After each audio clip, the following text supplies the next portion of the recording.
The Velthari transmission was desperate. A drifting colony ship, life support failing, approximately 800 inhabitants facing extinction within days. Their own civilization was too distant to help. Their message was a final plea cast into the void. If anyone receives this, we are dying. Please, if you can help, help us. Most civilizations would have ignored it. The cost-benefit analysis was simple.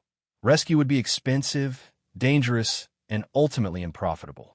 The Velthari had nothing to offer. They were strangers. Let them fade into the cosmic dark. Humanity received the transmission. Within hours, Earth Command made a decision that shocked the galactic community. They were sending a fleet, not a small rescue vessel.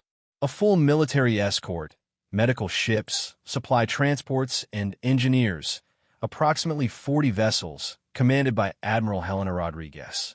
The Galactic Council questioned the decision. Why risk resources for a civilization you've never contacted? They asked. Admiral Rodriguez's response was simple. Because they're dying and we can help. That's why. The human fleet accelerated to maximum velocity. They crossed space that normally took weeks to traverse in days, pushing their ships beyond recommended operational limits. Crew members worked in rotating shifts without rest, driven by a single objective: reach the Velthari before their life support systems failed. When a human fleet emerged near the Velthari colony ship, the aliens initially believed they were hallucinating.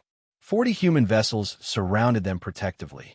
Medical teams immediately boarded the dying ship. "We're here," a human doctor transmitted to the colony's leadership.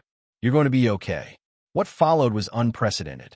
Human medical specialists worked through the night, stabilizing the colony ship systems. Engineers restored power generation. Nutritionists provided sustainable food supplies. Psychological counselors helped their trauma. Military personnel established protective perimeters against potential threats. The Velthari elder, Torn, approached Admiral Rodriguez. "Why?" he asked, tears flowing down his alien face. "We have nothing. We cannot repay this.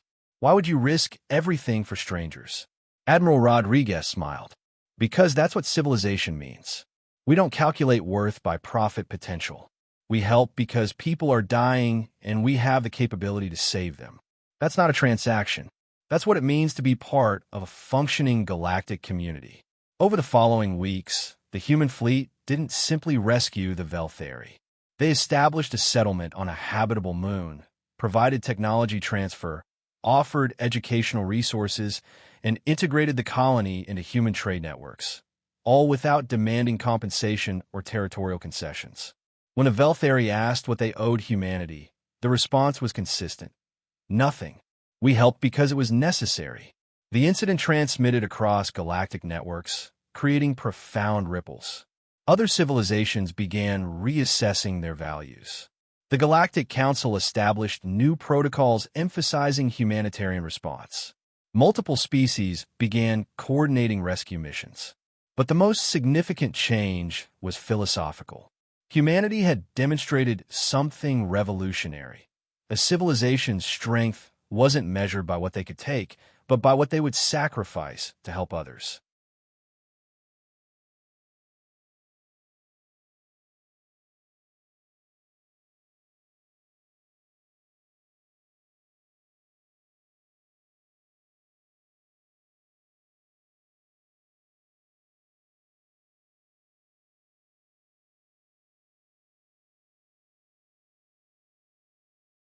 Years later, when Torn spoke to the Galactic Council, he referenced that rescue with reverence. Humanity taught us that Deathworlders, beings born from suffering and hardship, possess something rarer than any technology. They understand that helping others is the highest purpose a civilization can achieve. The SOS hadn't been ignored. It had activated humanity's greatest strength, their unwillingness to let anyone die alone.